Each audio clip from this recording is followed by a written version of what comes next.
Vamos dar prosseguimento ao nosso curso de Economia Brasileira em Exercícios. Hoje, nossa aula 3, com os governos Dutra, segundo o governo Vargas e Carfé Filho. Temos aqui um conjunto de questões, principalmente da ANPEC. Eu gosto bastante de estudar a economia brasileira e ensinar a economia brasileira pelas provas da ANPEC. É um conjunto, é um banco de dados enorme, quer dizer, um banco de questões enorme. Reflete exatamente o que é cobrado nos concursos. Os economistas não têm o que os economistas discutem sobre a política econômica de cada governo é algo que se repete bastante, não tem muita, a não ser nas pesquisas mesmo de doutorado, mestrado, que tratam de questões muito específicas, mas em geral os livros de economia brasileira abordam as políticas econômicas dos diferentes governos de forma muito similar. E as questões também, Então, e as questões dos concursos também. E a ANPEC, como é um conjunto muito grande de questões, vai consolidando de fato o conhecimento sobre cada período de governo, Eu acredito até que se você faz 30, 40, 50 questões de cada período, e a ANPEC fornece isso e pode utilizar de outros concursos também, você consegue redigir uma redação, Você consegue, de fato, estudar a economia brasileira por meio desses exercícios, E consegue depois redigir sobre cada período, sobre as políticas econômicas do período, sobre as principais questões, utilizando exatamente o que é abordado nessas questões. Então, realmente é um instrumento muito bom de estudo. Mas vamos lá. Vamos para as nossas questões. Questão 1. No que se refere à economia brasileira durante a Segunda Guerra Mundial, pode-se afirmar que as condições criadas por este conflito. Bom, Segunda Guerra Mundial e o que aconteceu na Segunda Guerra Mundial são antecedentes importantíssimos para as políticas econômicas, as decisões de política econômica e as consequências de política econômica do Dutra, O que aconteceu na Segunda Guerra Mundial é fundamental para entender o que vai acontecer no governo Dutra, Durante a Segunda Guerra Mundial, aumentaram as exportações, houve grandes superávites comerciais, a economia ficou aquecida, porque tanto houve crescimento da produção industrial, pelo menos no período a partir de 42, houve crescimento industrial, aumento das exportações, aumento dos superávites comerciais e numa economia muito aquecida, como é de praxe, como é esperado, aconteceu inflação. A nossa inflação durante a Segunda Guerra Mundial foi o dobro da inflação americana, E como a taxa de câmbio ficou estável e como o Dutra resolveu praticar o câmbio fixo, pelos motivos que a gente vai ver aqui nas questões, o câmbio ficou sobrevalorizado, O câmbio fica sobrevalorizado porque ele vai praticar um câmbio fixo, que era o câmbio fixo desde o período da guerra, desde 39, E a nossa inflação foi o dobro da inflação mundial, porque a economia ficou muito aquecida, durante pelo menos a segunda metade do período da Segunda Guerra Mundial. E aí a nossa inflação foi muito alta, Porque a economia estava exportando muito, com crescimento industrial, e aí a inflação foi elevada, E também porque acumulou grandes superávites comerciais. Então isso vai fazer com que o câmbio fique sobrevalorizado, e o câmbio sobrevalorizado com o liberalismo cambial, com o livre cambismo do Dutra, vai levar rapidamente para o esgotamento das reservas, Então as condições que a gente teve durante a Segunda Guerra Mundial são fundamentais para entender como o livre cambismo do Dutra levou rapidamente para um esgotamento das reservas. E aí, a partir de 47 já, ele adotou um controle seletivo de importações, Depois, em 48, com o sistema de licenças prévias, Ok? Ou seja, a mudança do governo do Dutra na sua política de comércio exterior aconteceu muito rápido, porque com sobrevalorização cambial e câmbio fixo, e uma forte demanda por reequipamento da indústria, uma forte demanda por importações, junto com o livre cambismo, levou a um esgotamento rápido das reservas. Mas vamos lá. Então, no que se refere à economia brasileira durante a Segunda Guerra Mundial, pode-se afirmar que as condições criadas por este conflito propiciaram uma elevação significativa das taxas de inflação no país. Correto, não é? Como eu falei para vocês, aumentaram as exportações de café, exportações de materiais estratégicos, né, que correspondiam aos acordos de suprimento com os aliados. Isso levou ao aumento das exportações, ao crescimento industrial também por causa das dificuldades de importar, e aí isso leva a um aumento da produção industrial doméstica, né? Então todas essas condições e os superávites comerciais, que significavam acumulação de reservas e emissão monetária, acabaram levando a uma inflação muito alta. A nossa inflação foi o dobro da inflação externa, da inflação americana do período. Então está certo. Provocaram uma queda substancial dos preços do café no comércio internacional. Errado, não é? Foi feito durante a guerra o Acordo Interamericano do Café, que sustentou os preços do café num patamar razoável, num patamar elevado, ok? Então não é verdade, não houve queda substancial dos preços do café, não é? Tanto os acordos de suprimento como o Acordo Interamericano do Café mantiveram os preços elevados das exportações. Levaram ao surgimento de saldos deficitários na balança comercial. Bom, como a gente já falou aqui, durante a guerra, a economia brasileira apresentou elevados superávites comerciais, o que permitiu um grande acúmulo de reservas, né? Só que parte dessas reservas eram reservas inconversíveis, né? Não era da área do dólar, né? Cerca de metade dessas reservas era da área de moeda, eram libras esterlinas, eram marcos alemães, eram da área inconversível, né? O que vai fazer a ilusão de divisas do Dutra, né? Porque o Dutra tinha a ilusão de divisas, um dos componentes da ilusão de divisas era essa ideia de que o nível de reservas era confortável, né? Só que metade dessas reservas eram inconversíveis, não eram reservas da área dólar, né? Não eram reservas em dólar. Então, errado, não é? Não houve esses saldos deficitários da balança comercial. Pelo contrário, houve superávites comerciais e acúmulo de reservas. 2. O ambiente criado pela Segunda Guerra Mundial afetou profundamente a economia brasileira. A respeito das principais mudanças verificadas, identifique a opção correta. A elevação do saldo da balança comercial, a despeito da deterioração das relações de troca, em virtude da expansão das exportações de produtos industrializados. Errado, né? Houve a elevação do saldo da balança comercial, mas não houve essa deterioração das relações de troca. Tampouco essas exportações foram principalmente de industrializados, né? Não foi. Eram acordos de suprimentos, eram matérias-primas, né? Eram produtos primários, principalmente, né? Além de café. Então, está errado essa deterioração das relações de troca, porque os preços das exportações se mantiveram elevados, não há evidência dessa deterioração dos termos de troca. E essa elevação do saldo da balança comercial se deu a partir de uma estagnação das importações, as importações ficaram estáveis e houve aumento das exportações, né?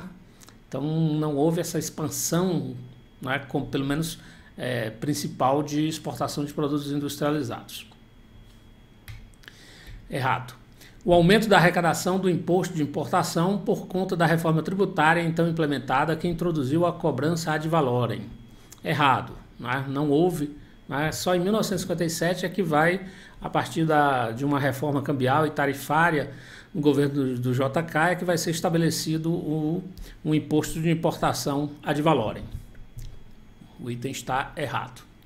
A taxa de crescimento do produto industrial caiu em virtude da redução das exportações. Errado, não é? Como a gente falou, na verdade houve uma desaceleração forte, né? Um baixo crescimento no período de 39 a 42 pela própria dificuldade de importar insumos, né? Pelo desabastecimento provocado pela guerra. Houve uma desaceleração do crescimento no período 39 a 42. Depois houve uma inflexão e a economia passou a crescer de 42 a 45, né? Recuperou o crescimento. taxa elevada de crescimento do PIB e crescimento industrial. Então, a taxa de crescimento do produto industrial caiu em virtude da redução das exportações. Errado, houve a elevação das exportações, não é? O que implicou a acumulação de grandes saldos negativos na balança comercial. Errado. Os saldos negativos da balança comercial é errado, não é? Então, Segunda Guerra Mundial são superávites comerciais e não saldo negativo. Foram a principal causa da forte inflação do período. É o contrário, né? Os superávites comerciais colaboraram com essa inflação. Foi negociado com o Ex-Bank dos Estados Unidos, né? Financiamento para a compra de equipamentos para a primeira grande usina siderúrgica do país, a Companhia Siderúrgica Nacional. Correto, né? De fato, numa barganha com os Estados Unidos, né? Getúlio Vargas conseguiu que fosse feito esse financiamento para a compra de equipamentos e para a criação da CSN. Correto. O governo quis antes convencer a US Steel, né, a montar uma siderúrgica no Brasil, mas depois o projeto foi criar uma siderúrgica nacional. 3. A respeito das políticas cambial e de comércio exterior do governo Dutra, aqui entramos já no governo Dutra. A respeito das políticas cambial e de comércio exterior do governo Dutra nos anos que se seguiram à Segunda Guerra Mundial. O câmbio foi mantido fixo no nível do pré-guerra. Correto. Então, correto, o Dutra manteve o câmbio fixo no nível do pré-guerra. Então, desde a Segunda Guerra Mundial, a taxa de câmbio estava praticamente fixa, estável, em torno de 18,50 cruzeiros por dólar, né? Em torno de 18,5 cruzeiros por dólar durante a guerra. E o governo Dutra resolveu manter a taxa de câmbio fixa. Por que manteve a taxa de câmbio fixa? Preocupado com a inflação, né? Porque uma desvalorização cambial provocaria inflação. Preocupado com o reequipamento da indústria, a compra de máquinas e equipamentos, o reequipamento, porque a indústria estava com equipamentos obsoletos, né? Pelas dificuldades de importar durante a guerra. E para, inclusive, concorrer com a produção doméstica, né, a partir dos importados, para controlar a inflação. Então, havia uma grande preocupação com a inflação e uma preocupação em reequipar a indústria nacional, não é? E expor a indústria nacional à concorrência externa, tendo em vista a alta inflação que havia ocorrido durante a guerra, não é? Então, o câmbio foi mantido fixo para cumprir Bretton Woods para reequipar a indústria. Tá? E depois havia preocupação também com os preços do café, não é? Havia uma ideia de que as desvalorizações cambiais levariam a maior produção do café, incentivo a novas plantações do café, e plantações de café e sucessivas e depois quedas de preços do café, não é? Então, por esses motivos, né, para controlar a inflação, para reequipar a indústria, o câmbio foi mantido fixo. E esse era um câmbio, como a gente já falou aqui, que significava sobrevalorização, que o cruzeiro estava sobrevalorizado. O que significa sobrevalorizado? Significa que o dólar estava barato, né? O que aumenta mais, olha, já tem uma alta demanda por importações, porque havia dificuldade de importar durante a guerra e havia uma forte demanda por reequipamento da indústria, né? Então tem uma forte demanda por importações depois da guerra. E ao mesmo tempo o dólar está barato e o governo manteve a taxa de câmbio fixa, né? O dólar está barato significa o seguinte, ó, vou lembrar aqui para vocês a taxa de câmbio real, né? Taxa de câmbio real, que é o que mede de fato a competitividade das exportações, a competitividade da economia, né? A taxa de câmbio real é a taxa de câmbio nominal multiplicado pelo preço estrangeiro, né? Dividido pelo preço doméstico, Então, isso aqui, taxa de câmbio nominal vezes o preço dos bens estrangeiros, são os preços dos bens estrangeiros dividido pelos preços dos bens domésticos, né? Isso é taxa de câmbio real.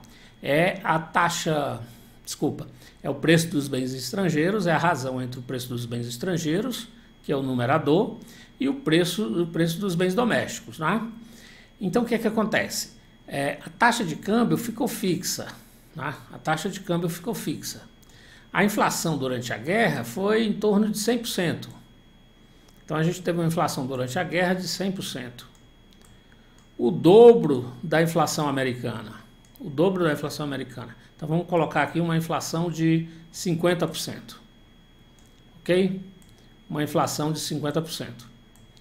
Então, significa que os preços dos bens domésticos, que aumentaram 100%, não é, ficaram mais elevados, não é, do que os preços dos bens estrangeiros. Porque a taxa de câmbio está fixa. Olha, a taxa de câmbio é a taxa de câmbio que vigorou durante a guerra, em torno de 18 cruzeiros por dólar, 18 cruzeiros e 50 centavos por dólar, ok? Então a taxa de câmbio foi mantida fixa. A inflação americana foi em torno de 50%, a inflação brasileira foi de 100%. Então significa que os bens estrangeiros estavam em torno de 50% mais baratos, né? Em torno de metade dos bens domésticos, né? Mantido o câmbio fixo. Ou seja, essa taxa de câmbio aqui tinha que ser em torno de 30, 32, 36 cruzeiros por dólar para compensar a diferença entre a inflação doméstica e a inflação externa, não é? Então essa taxa de câmbio tinha que desvalorizar para compensar, né, a variação aqui tinha que ser de 50%, não é? Tinha que aumentar a taxa de câmbio em torno de 50%. Na verdade 9, né? 19 mais 9, né? Então, na verdade, tinha que ser em torno de 30 cruzeiros por dólar para compensar essa diferença entre a inflação doméstica e a inflação externa. Essa é a ideia exatamente que está na paridade do poder de compra, não é? Na versão relativa da paridade do poder de compra, em que a desvalorização da moeda, não é? Em que a taxa de câmbio nominal varia exatamente no montante da diferença entre a inflação doméstica e a inflação externa, para manter a mesma competitividade, para manter a taxa de câmbio real constante, não é? Então, quando o Dutra resolve manter a taxa de câmbio fixa aqui, significa que esse dólar está muito barato e que os preços dos bens estrangeiros estão baratos em relação aos preços domésticos. Aí você vai juntar câmbio sobrevalorizado, porque o câmbio está fixo e nossa inflação foi maior do que a inflação externa. Câmbio sobrevalorizado. E liberdade cambial, né? Você juntou câmbio sobrevalorizado, liberdade cambial, que é o livre cambismo do Dutra, na verdade é liberdade cambial. É liberdade para comprar e vender dólares, para exportar e importar. É liberdade no mercado cambial para fazer remessa de lucros, para fazer importações. É um câmbio livre. Ok? Só que o câmbio era fixo, mas tinha liberdade para comprar e vender, liberdade para importar, liberdade para remeter lucros, ok? Liberdade para transacionar com dólar. Então, se você junta sobrevalorização cambial, que significa dólar barato, liberdade para comprar e vender dólar e importar, portanto, e uma forte demanda reprimida por importações, isso é a receita de uma crise cambial. Por isso que as reservas se esgotam rapidamente, não é? Com a política do Dutra. Não é? Porque ele juntou livre cambismo com a moeda sobrevalorizada e uma forte demanda por importações no pós-guerra. Então você juntou a receita, né, todos os ingredientes de uma crise cambial.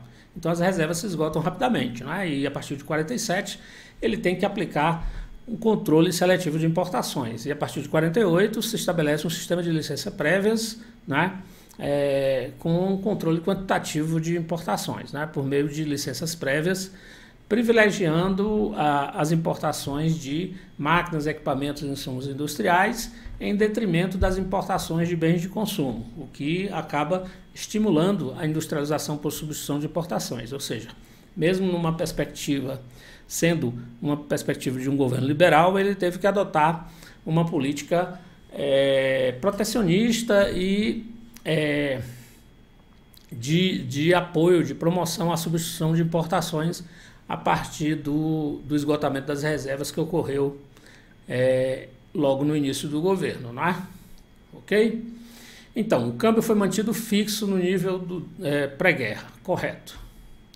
Coerente com sua orientação liberal, o governo Dutra não autorizou controle seletivo de importação. É errado, não é? A partir de 47 já houve controle seletivo de importação, dado o rápido esgotamento das reservas. Uma das consequências da política cambial foi a perda de competitividade das exportações de manufaturados. Correto, né? Porque o câmbio estava sobrevalorizado. Então a perda de competitividade das exportações de manufaturados. Um dos objetivos da política cambial foi a contenção da inflação. Correto. Por que o Dutra manteve o câmbio fixo? Para conter a inflação. Esse era um dos principais objetivos. E para permitir exatamente esse reequipamento da indústria, né? Então está correto, né? Um dos objetivos da política cambial foi a contenção da inflação. 4.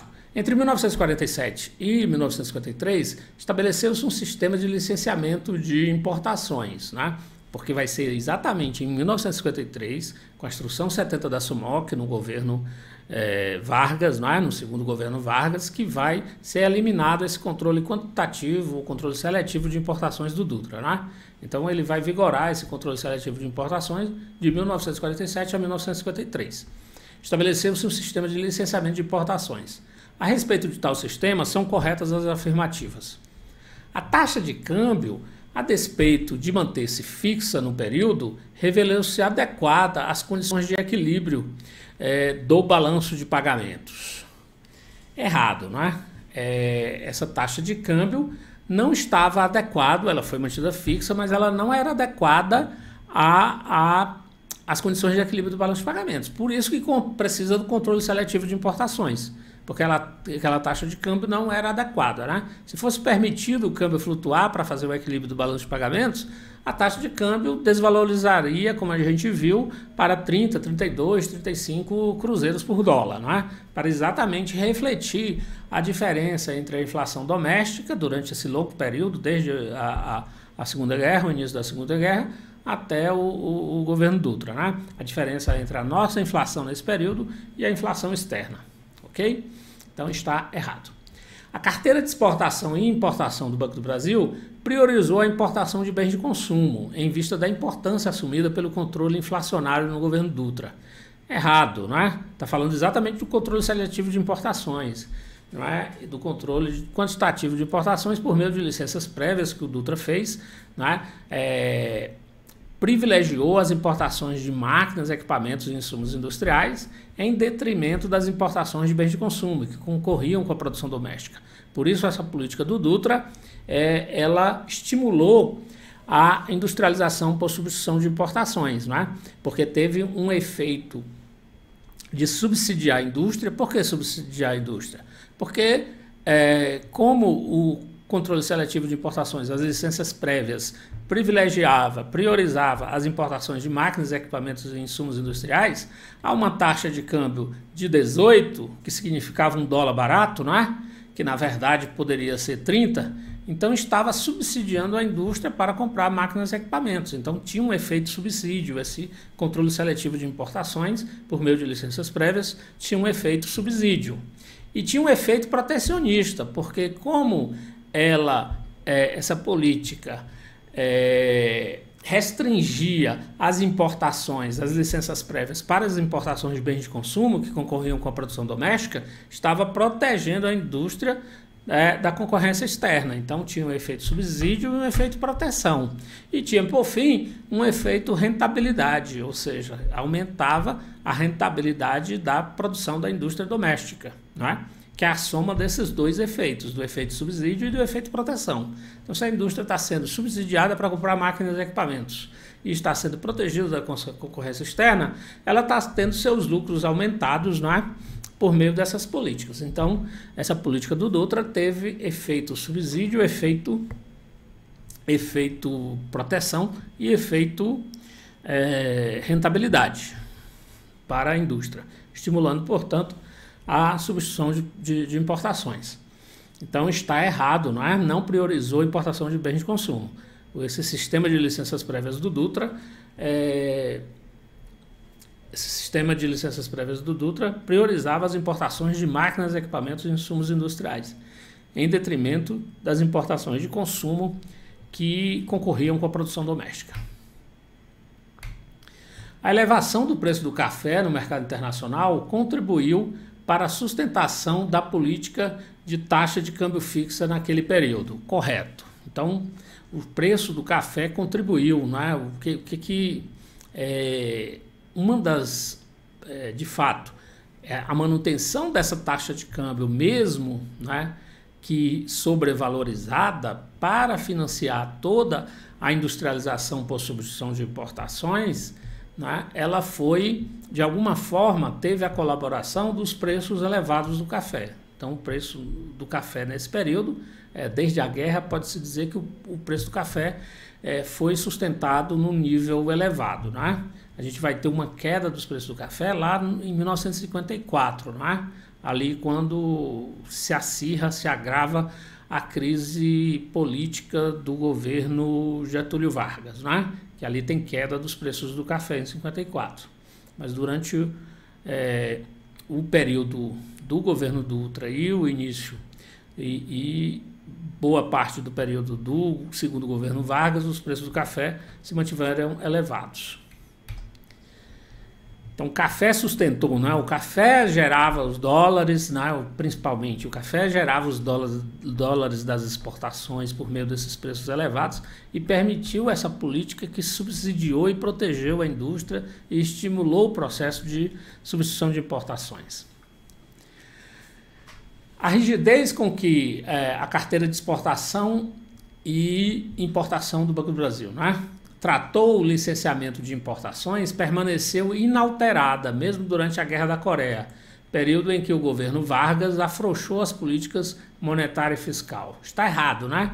Primeiro, que esse sistema de licenciamento de importações, ele não se manteve o tempo todo rígido, né? O governo Vargas, o segundo governo Vargas, ele vai começar relativamente otimista por causa da instalação da Comissão Mista Brasil-Estados Unidos, por causa dos preços elevados do café. O governo Vargas vai iniciar com uma visão muito favorável das contas externas, né? E ao mesmo tempo, havia uma grande preocupação de que a guerra da Coreia, o conflito da Coreia, a guerra da Coreia, se generalizasse no conflito mundial e o país tivesse todos os problemas de desabastecimento que teve durante a Segunda Guerra Mundial. Então, o governo Vargas vai flexibilizar o sistema de licenças prévias de importação, né? Vai flexibilizar esse sistema, o que vai aumentar muito as importações, né? Em 51, 52, levando a uma crise cambial logo no início do governo Vargas, né? Levando a uma crise cambial, porque vai juntar com a queda das exportações, devido à queda das exportações de algodão, uma crise da indústria têxtil. Então ocorre uma queda das exportações e um aumento forte das importações por causa dessa flexibilização dos sistemas de licenças de importação no início do governo Vargas. Aí é que ocorre a crise cambial de 52 e 53 do governo Vargas, né? Que vai levar depois à Instrução 70 da SUMOC, né? Então, o governo Vargas inicia otimista com as contas externas, mas tem que enfrentar logo uma crise cambial, que vai levar a atrasados comerciais e a dificuldades nas negociações da Comissão Mista Brasil-Estados Unidos para liberar empréstimos do Exim Bank e do Banco Mundial, como havia sido previsto, né? Então, o item está errado, porque está falando que a rigidez com que a carteira de exportação e importação tratou o licenciamento de importações permaneceu inalterada mesmo durante a Guerra da Coreia. Errado. Houve uma flexibilização no governo Vargas. 5. As políticas de comércio exterior e cambial no início do governo Dutra tiveram os seguintes objetivos: atender à demanda reprimida das matérias-primas e de bens de capital para reequipamento da indústria, desgastada durante a Segunda Guerra Mundial. Correto. Está falando exatamente do livre-cambismo do Dutra no início do seu governo. Que, como eu disse para vocês, o câmbio fixo e o livre-cambismo ocorreu porque estava preocupado com a inflação e com o reequipamento da indústria. Não é? Então está correto. Estimular o aumento dos preços dos produtos industriais. Errado, era exatamente conter a inflação e, portanto, conter o aumento dos preços dos produtos industriais. Tornar a indústria brasileira mais competitiva, tendo em vista que ela precisava se reequipar, dada a obsolescência, né, das máquinas e equipamentos. Então havia todo esse interesse, por isso, de controlar a inflação e de reequipar a indústria, por isso o câmbio foi mantido fixo e se praticou o livre-cambismo. Atrair capitais externos para os investimentos no Brasil também está correto, ou seja, o livre-cambismo do Dutra partia da ideia também de que essa política liberal de câmbio atrairia investimentos externos, atrairia capital. Na verdade, essa ideia de que o nível de reservas era confortável, né? Uma ideia equivocada, porque parte das reservas eram inconversíveis. A ideia de que o nível de reservas era confortável, a ideia de que o livre-cambismo, a política liberal no câmbio, ia atrair capitais externos para os investimentos no Brasil, e a ideia de que haveria uma boa vontade dos americanos para apoiar nosso desenvolvimento, financiar nosso desenvolvimento, não é? São esses três elementos, né? Essas três ideias que constituem o que foi chamado de ilusão de divisas, né? A ilusão de divisas no governo Dutra era essa ideia de que o nível de reservas era confortável, de que o liberalismo cambial ia atrair capitais externos e de que os Estados Unidos seriam generosos com o nosso financiamento, né? Apoiaria o financiamento do nosso desenvolvimento, né? Nenhuma dessas, na verdade, todas essas ilusões foram desfeitas, né? Nenhuma dessas expectativas foram realizadas. Ok? Então está correto, né? A política de liberalismo cambial do Dutra, no início, ela tinha o objetivo de atrair capitais externos para os investimentos no Brasil. Conter o processo de aceleração inflacionária herdado do período da guerra. Correto também, né? Esse livre-cambismo e a taxa de câmbio fixa tinha esse objetivo de conter o processo de inflação. O processo de aceleração da inflação que vinha desde a guerra. Correto. 6. A respeito da instrução 113 da SUMOC, né, indique a opção correta. Favorecer o investimento direto ao permitir a importação de máquinas e equipamentos sem cobertura cambial. Correto, não é? É do governo Café Filho, a instrução 113 da SUMOC, com o Eugênio Goudin como um liberal, não é? E apoiador dos investimentos externos, da participação estrangeira, né? Do capital estrangeiro no desenvolvimento brasileiro, contra políticas de apoio à industrialização, defensor das vantagens comparativas e da nossa vocação agrícola, né? O Eugênio Goudin, ele foi ministro da Fazenda no governo Café Filho, e uma das medidas foi a instrução 113 da SUMOC, que de fato permitiu que se importasse máquinas e equipamentos, que as empresas estrangeiras ou filiais de multinacionais importassem máquinas e equipamentos sem cobertura cambial. Sem cobertura cambial, né? Aí a gente já está na vigência da instrução 70 da SUMOC, né? Em que as importações para importar, precisaria adquirir dólares num leilão de divisas, né? Então, a instrução 113 da SUMOC permitia que as empresas, as subsidiárias de multinacionais, pudessem simplesmente trazer as máquinas e equipamentos e registrar como investimento direto, sem precisar adquirir divisas no leilão de divisas, né?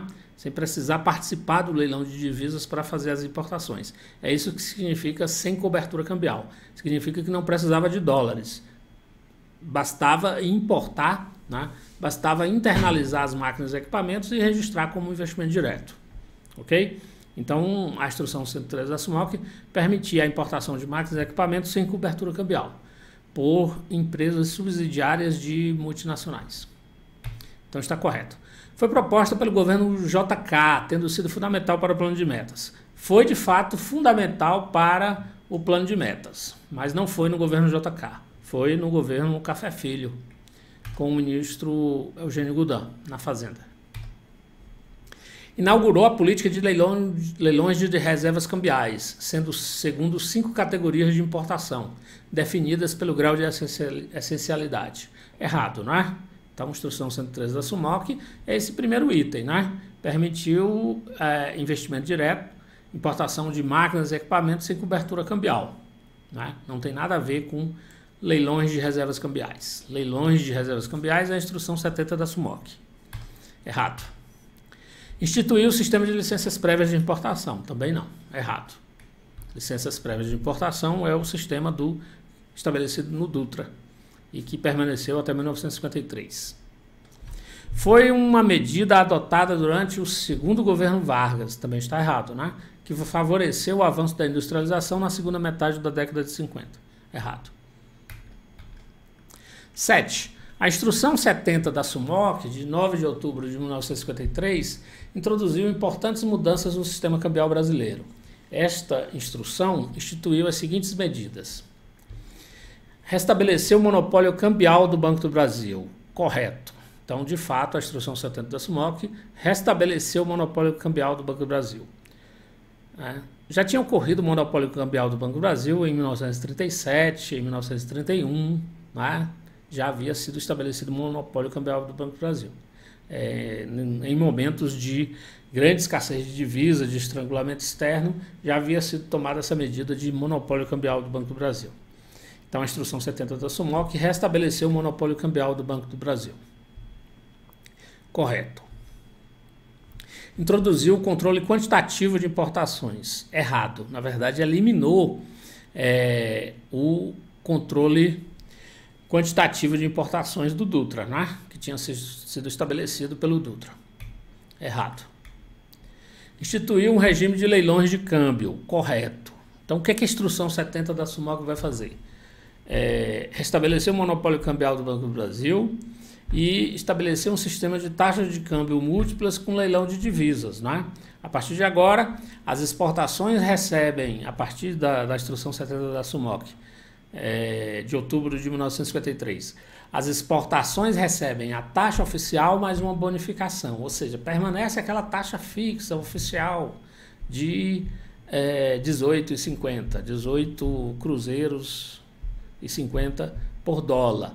Só que as exportações recebem 18,50 mais uma bonificação, 5 cruzeiros para o café e 10 cruzeiros para as demais exportações. Então, são 2 taxas de exportação. A oficial, mais 5 cruzeiros para o café, e a oficial, a taxa de câmbio oficial, mais 10 cruzeiros para, para os demais produtos de exportação. Exatamente com o objetivo de diversificar as exportações, por isso estimular os demais produtos, né? Que não o café. E as taxas de importação é a taxa oficial mais um ágio, né? As exportações recebem uma bonificação e as importações pagam um ágio, pagam a taxa oficial mais um ágio determinado no leilão de divisas. E aí aloca a maior parte das divisas para os leilões das categorias de 1 a 3. Né? Os produtos são classificados em 5 categorias e as categorias de 1 a 3 recebem a maior parte das divisas. Né? Então, nos leilões das categorias de 1 a 3, onde estão as máquinas, equipamentos, insumos industriais, a taxa de câmbio vai ficar mais baixa, o ágio vai ficar mais baixo. Então, o preço do dólar vai ficar mais baixo, porque tem um volume maior de divisas.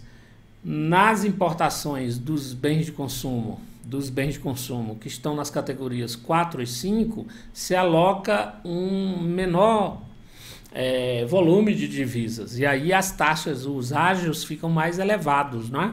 E com isso as importações ficam mais caras, não é? A taxa de câmbio para as importações de consumo ficam mais caras porque são alocadas menos divisas para o leilão de divisas dos bens de consumo, ok?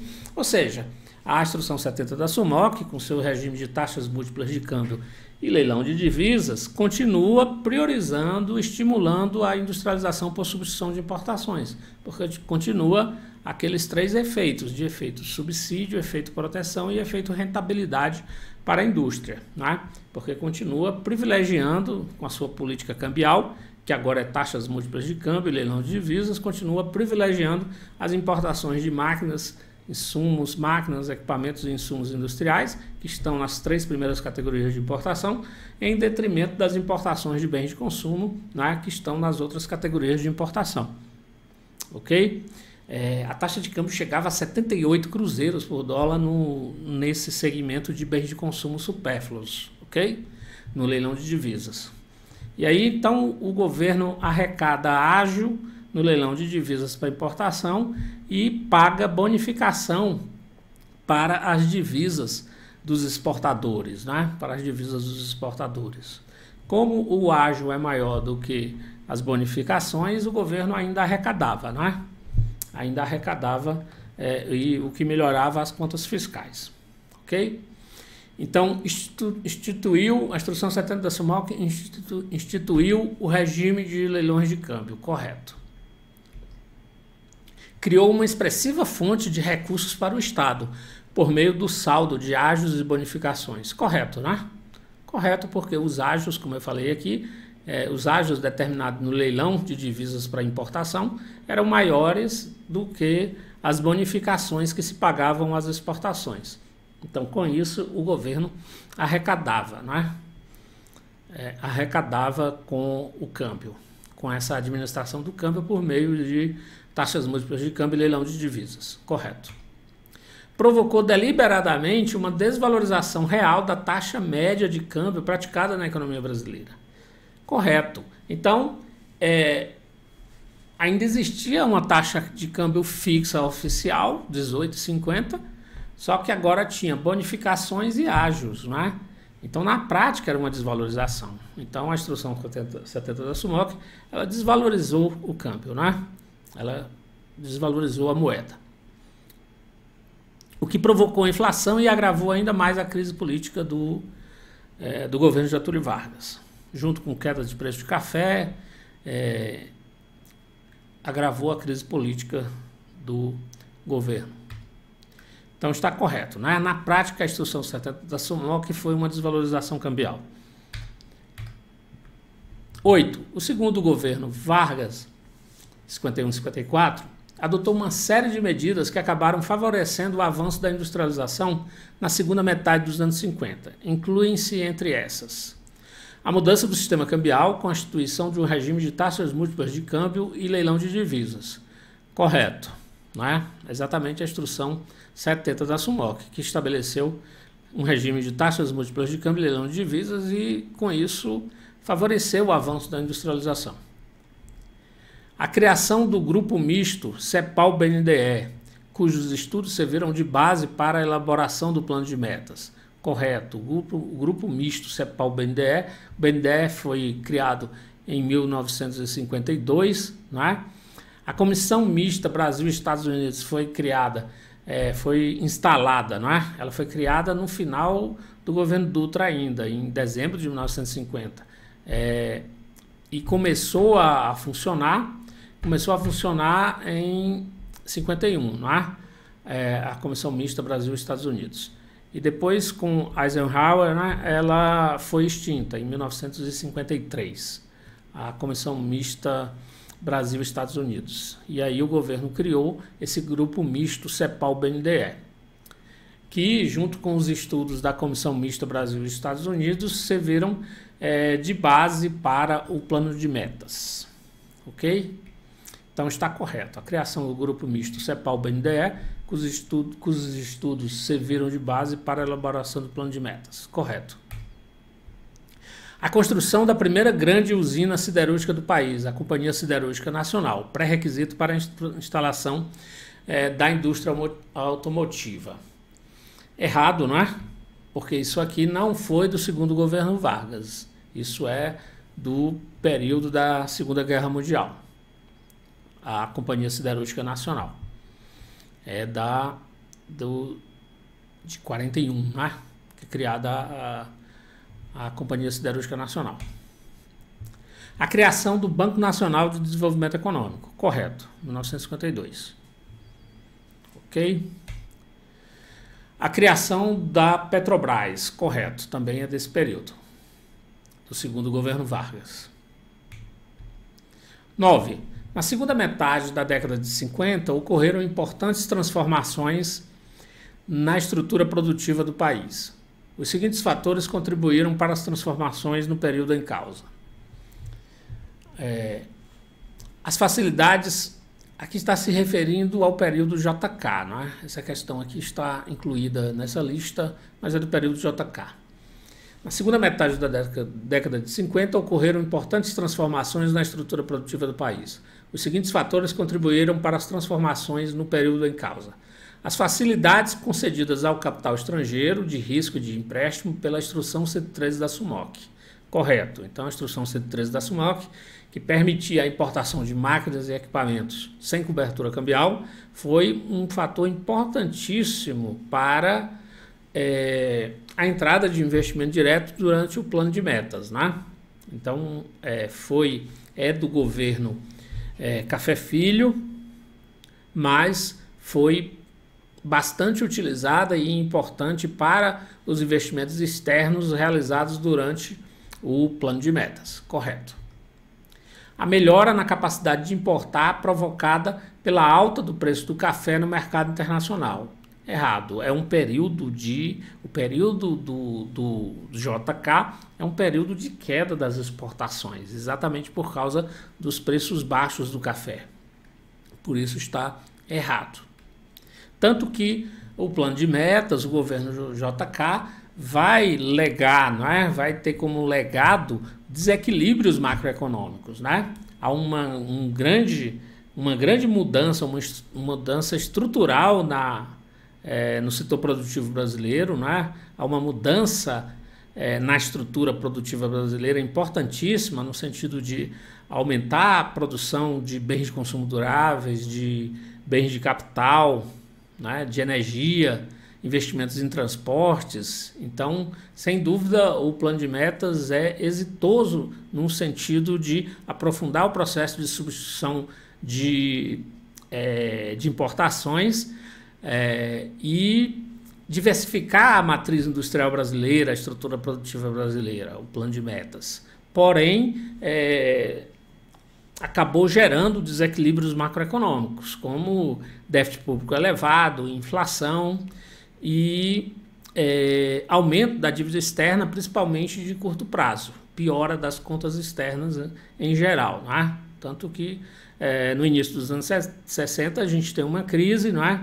Com inflação alta, déficit público elevado e tendo que renegociar a dívida externa de curto prazo devido exatamente a esses desequilíbrios macroeconômicos que foram gerados pelo plano de metas.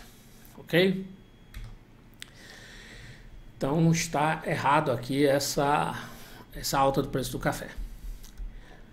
A relativa estabilidade de preços decorrente da implementação do Programa de Estabilização Monetária em 1958. Errado, não é? Então começou a ser elaborado e negociado junto com o FMI, o Plano de Estabilização Monetária, não é? Que foi elaborado pelo Lucas Lopes, mas o Juscelino acabou abandonando esse plano de estabilização, rompendo com o FMI e não houve esse controle da inflação.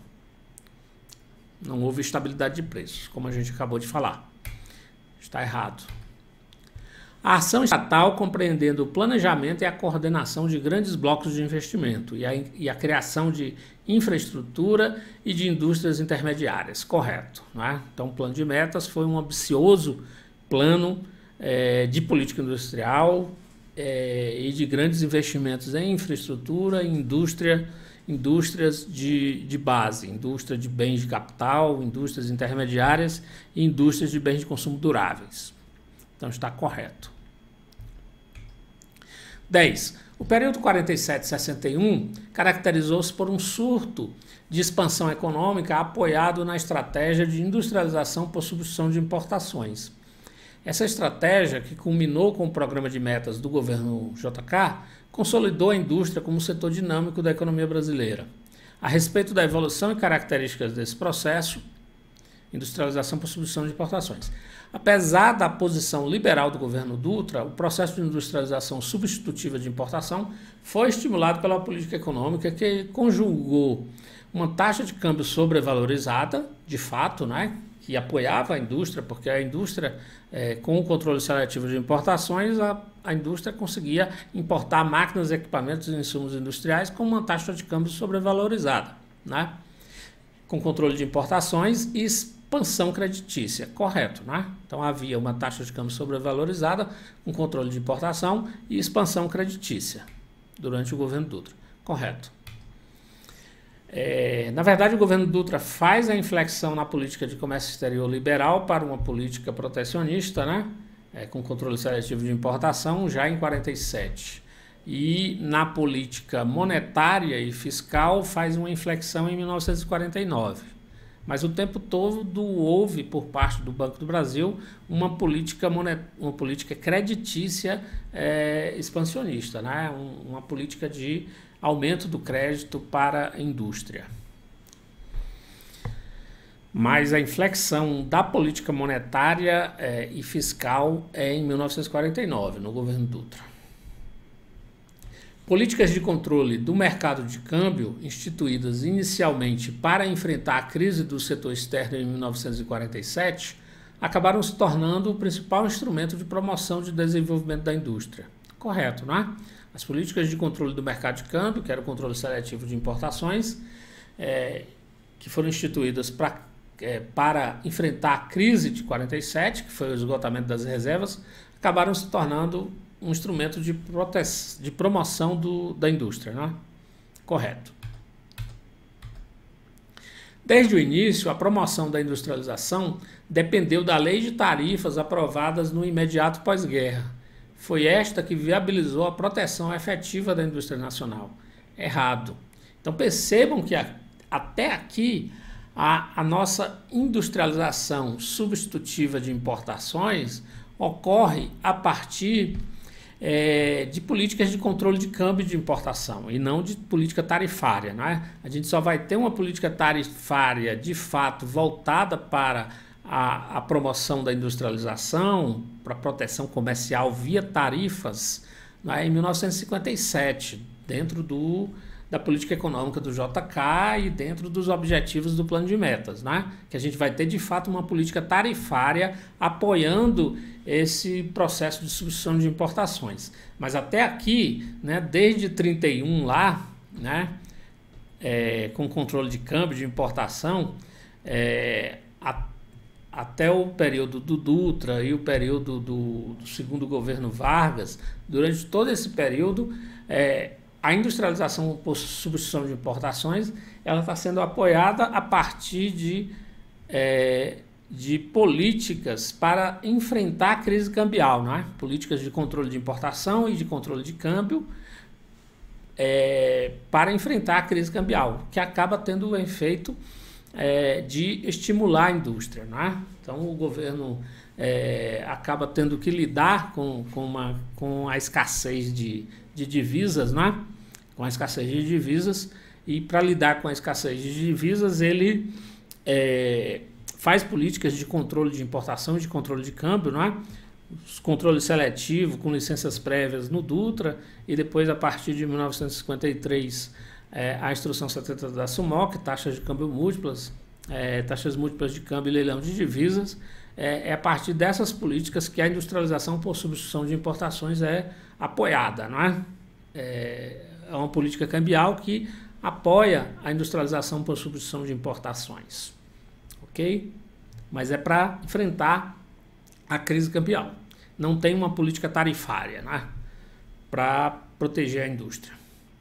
Só em 1957 que a gente vai ter. Então está errado. A estratégia da industrialização por substituição de importações resultou em uma acentuada industrialização e em crescimento, mas gerou distorções, pois discriminou contra as importações, de fato, não é? Porque acabava protegendo a indústria doméstica e, portanto, é uma política com viés para a proteção, não é? Com viés contra as importações e um viés anti-exportador, não é? A política de substituição de importações, contra a agricultura, porque havia um confisco cambial, como é chamado, não é? Porque transferia a renda dos agricultores para a indústria. Você imagina uma taxa de câmbio que era 18,50 cruzeiros por dólar, que se fosse deixado no mercado livre de câmbio seria 30 cruzeiros por dólar, não é? Mas o governo estava pagando aos exportadores 18,50 cruzeiros por dólar e transferindo esse dólar barato, que devia custar, na verdade, 35 cruzeiros, né? Estava pagando para os agricultores, os exportadores, os cafeicultores, estava pagando 18,50 por cada dólar, né? Porque tinha que vender para o Banco do Brasil, e estava transferindo esse dólar barato para a indústria importar máquinas e equipamentos, porque a indústria tinha prioridade no controle seletivo de importações, ok? Então havia uma transferência da agricultura para a indústria, para fazer nossa industrialização por substituição de importações, né? E aumentou as iniquidades distributivas, o modelo de substituição de importações foi extremamente concentrador, né? E aumentou a desigualdade e acelerou a inflação. Está correto, né? Isso aqui seria uma perspectiva crítica à industrialização por substituição de importações. Está correto. 11. A respeito do sistema de taxas múltiplas de câmbio, instituída em 1953 pela Instrução 70 da SUMOC e em vigor até meados de 57, em 57, a gente vai ver nos exercícios do JK, o que vai acontecer em 1957, além da lei de tarifas, não é? Da lei de tarifas, que vai estabelecer tarifa ad valorem, vai ocorrer também uma simplificação do sistema de taxas múltiplas de câmbio. Ele não vai eliminar o sistema de taxas múltiplas de câmbio, o JK, em 1957. Ele vai simplificar. Ele vai reduzir de 5 categorias de importação para 2 categorias, uma geral, a geral e a especial. Ok? Então vai simplificar o regime de taxas múltiplas de câmbio. Ela não é eliminada. Em 1957. A respeito do sistema de taxas múltiplas de câmbio, instituído em 53 pela Instrução 70 da SUMOC, substituiu um sistema de mercado livre de câmbio em vigor desde o final da Segunda Guerra Mundial. Errado, né? A gente sabe que substituiu, na verdade, o controle seletivo de importações do Dutra, né? Errado. Foi em parte determinado pelo desempenho da balança de pagamentos, acúmulo de atrasados comerciais e queda no nível de reservas. Correto, né? O sistema de 53 do governo Vargas foi instituído exatamente para enfrentar o problema dos atrasados comerciais por causa da crise cambial de 52 e 53. Correto. Criou uma fonte significativa de recursos para o Estado. Correto, a gente viu que o sistema de taxas de câmbio múltiplas com leilão de divisas, não é? Criava uma receita para o Estado, porque as taxas de exportação pagavam uma bonificação e as taxas de importação, as taxas de exportação recebiam uma bonificação e as taxas de importação pagavam um ágio, não é? Como o ágio arrecadado nos leilões de divisa eram mais altos do que as bonificações, o governo arrecadava, né? Esse sistema significava uma fonte de recursos para o Estado, né? O governo tinha um saldo superavitário nessa conta de ágios e bonificações do sistema de taxas múltiplas de câmbio. Então está correto. restabeleceu o monopólio cambial do Banco do Brasil, correto. A instrução 70 da SUMOC restabeleceu o monopólio cambial do Banco do Brasil. Instituiu um regime de leilões de câmbio, também está correto. 12. Sobre a economia brasileira, na década posterior à Segunda Guerra Mundial, pode-se afirmar: ao longo de todo o governo, a política econômica de Dutra seguiu regras monetárias e cambiais conforme o receituário ortodoxo. Errado, né? A gente sabe que o Dutra começou liberal e logo em 47 teve que fazer controle seletivo de importação, né? Fez política fiscal e monetária restritiva ortodoxa até 49. Em 49 teve também uma inflexão na política econômica interna. Então está errado, né? O ajuste fiscal promovido no primeiro ano do mandato de Vargas alcançou seu propósito fundamental, uma vez que se gerou o maior superávit comercial global desde a República Velha. Correto. O Vargas teve problema na questão cambial, né? Mas no período, né, 51, 52, de fato, o déficit público foi reduzido, né? Houve superávit fiscal. A política econômica do primeiro ano do mandato de Vargas atingiu tanto seu objetivo de sanear as contas públicas quanto de estabilizar o câmbio, devido, sobretudo, à liberação dos 300 milhões emprestados pelo Exim Bank. Errado, não é? Então, na verdade, houve uma crise cambial em 52, porque o governo Vargas fez uma flexibilização das licenças prévias de importação e isso aumentou muito as importações e as exportações caíram. E as exportações caíram por causa de crise da indústria têxtil, queda das exportações de algodão. E aí houve atrasados comerciais em torno de 300 milhões. E aí o governo teve que, né, a negociação que ia ser para financiar os investimentos, os projetos de investimento da Comissão Mista Brasil-Estados Unidos, teve que pedir ao Banco Mundial e ao Exim Bank, na verdade, empréstimos para pagar atrasados comerciais, para resolver o problema cambial, né? Então teve problemas cambiais em 52. E em 53 vai estabelecer a instrução 70 da SUMOC exatamente para conter essa crise cambial. Ok? A crise cambial de 52 e 53 não esteve diretamente ligada ao desempenho da balança comercial, uma vez que tanto os termos de troca quanto o volume exportado evoluíram positivamente no biênio. Errado, como a gente falou aqui, foi uma queda das exportações e um aumento das importações. Então esteve diretamente ligado ao desempenho da balança comercial. Então está errado. O governo Dutra contou com apoio de financiamento externo decorrente da Comissão Mista Brasil-Estados Unidos, o que contribuiu para certa folga temporária no balanço de pagamentos em seu período, o que não ocorreu após 51. Errado, né? A gente sabe que o governo Dutra não contou com apoio de financiamento dos Estados Unidos, né? E a Comissão Mista Brasil-Estados Unidos foi criada em dezembro de 51, de dezembro de 50, e começou a funcionar de fato no governo Vargas, né? Então está errado. 13. A política econômica do governo Dutra apresentou diferenças e semelhanças em relação à política econômica do primeiro governo Vargas. Sobre essa comparação, pode-se afirmar: no início do governo Dutra, diferentemente do primeiro governo Vargas, houve uma ilusão de divisas das autoridades monetárias, diferente do primeiro governo Vargas. Então ele não está falando do segundo governo Vargas, está falando do primeiro governo Vargas, não é?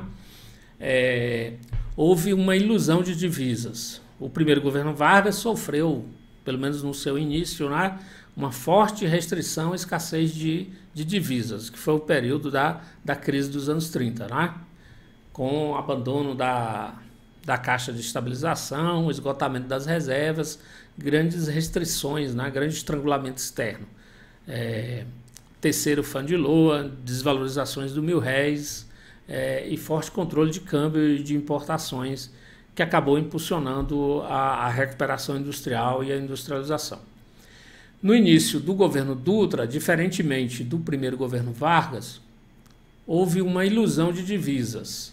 Isso é correto, como a gente falou, no início do governo Dutra houve a ilusão de divisas das autoridades monetárias e cambiais, que avaliaram como favorável a disponibilidade das reservas internacionais e julgaram que a liberalização do câmbio promoveria a atração de significativo influxo de capitais externos. Correto, né? Então, correto. De fato, a ilusão de divisas era composta por esses elementos. A ideia de que o nível de reservas era confortável e a ideia de que a liberalização do câmbio, o livre cambismo, promoveria a atração de influxo de capitais externos. O terceiro componente é essa ideia de que a expectativa de que os Estados Unidos apoiariam o financiamento do nosso desenvolvimento. Então está correto. O governo Dutra não adotou iniciativas similares às utilizadas por Vargas na década de 30 para estimular a indústria, como o controle das importações. Errado, né? A gente sabe que o Dutra, a partir de 1947, adotou controle de importação. Errado. Assim como no primeiro governo Vargas, o governo Dutra mobilizou o crédito do Banco do Brasil para o estímulo ao setor industrial. Correto. Apesar de o governo Dutra fazer uma política monetária e fiscal mais ortodoxa até 1949, porque a inflexão da política econômica doméstica em 1949, o tempo todo o Banco do Brasil apoiou o crescimento do crédito, não é? E o estímulo, portanto, creditício ao setor industrial. Então está correto. Em continuidade à experiência varguista de planejamento do investimento público, o Plano SALT objetivou a coordenação dos gastos públicos destinados a setores prioritários, segundo fontes de financiamento bem definidas para os investimentos, e resultou na execução de relevantes projetos em infraestrutura de transportes e de energia. Errado, não é? Então o Plano SALT foi bastante limitado, não é? Ele demorou para ser aprovado no Congresso, ele começa a ser executado quase já no final do governo Dutra, né? Então está errado. O Plano SALT recebeu crítica dos liberais, pois previa iniciativas de incentivo e de financiamento oficial para o setor industrial, como planos do primeiro governo Vargas. Errado. 14. Sobre a economia nos períodos do segundo governo Vargas e do governo Café Filho, é correto afirmar: a criação do BNDES em 1952, errado, não é? Na verdade, o que foi criado em 1952 foi o BNDE. Passa a ser BNDES bem mais tarde, não é? Já na Nova República, me parece. A criação do BNDES já está errado, né? Marca uma preocupação com o financiamento de projetos de cunho social, patente na letra S, representando o foco social desta instituição. Errado. A instituição de uma política de câmbios múltiplos foi fortemente defendida pelo segundo ministro da Fazenda do presidente Café Filho, o José Maria Whittaker, que era muito ligado aos cafeicultores por representar um confisco de renda dos importadores para os exportadores. Ora, né, a própria questão, o próprio item contém uma inconsistência, uma contradição, não é? Se a política de câmbios múltiplos representava um confisco de renda dos importadores, né? Na verdade não representava confisco de renda dos importadores para os exportadores, né?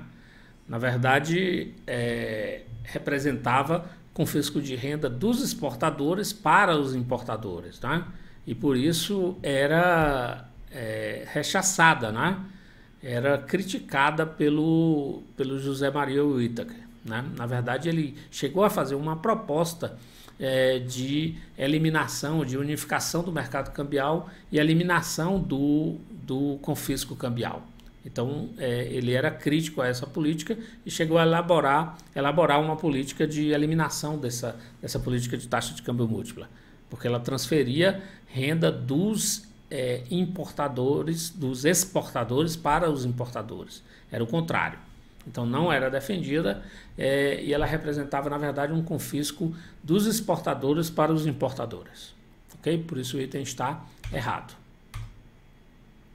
A Comissão Mista Brasil-Estados Unidos elaborou projetos de desenvolvimento, em parte viabilizados por empréstimos do Exim Bank e do Banco Mundial. Correto.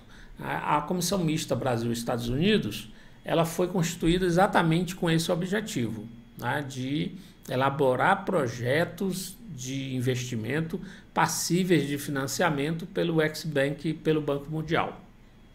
Mas teve o problema da crise cambial e o governo, em 52 e 53, e o governo teve que buscar empréstimos do Exim Bank para pagar atrasados comerciais. Mas mesmo assim, pelo menos parcialmente, os projetos da Comissão Mista Brasil e Estados Unidos foram viabilizados por empréstimos do Exim Bank e do Banco Mundial.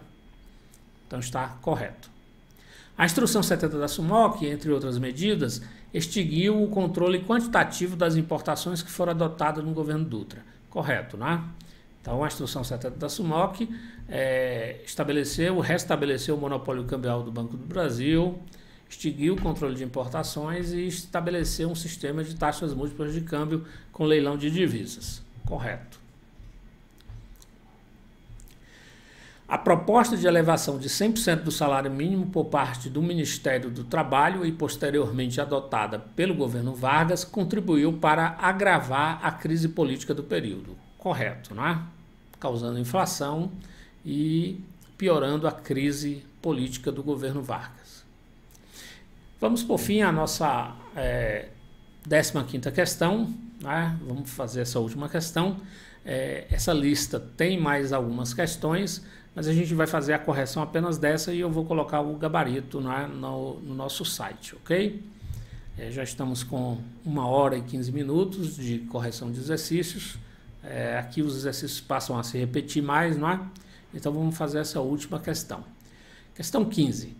Sobre a economia no período dos anos 40, pode-se afirmar: a chamada ilusão de divisas, ou seja, o Brasil teria uma situação cambial confortável no imediato pós-guerra, gerou expectativa de que uma política liberal de câmbio pudesse atrair um expressivo fluxo de capitais estrangeiros. Correto, né? A gente sabe que constituía essa ilusão de divisas exatamente essa ideia de que o nível de reservas era confortável e que o livre cambismo, o liberalismo cambial, atrairia fluxo de capital externo. Então, o item está correto. O regime de taxa de câmbio fixa adotada no início do governo Dutra estava alinhado com as propostas contidas nos acordos de Bretton Woods. Correto, câmbio fixo de Bretton Woods, né? Câmbio fixo era um câmbio fixo ajustável, né? Que era um dos componentes do acordo de Bretton Woods, do sistema monetário de Bretton Woods, monetário e cambial de Bretton Woods.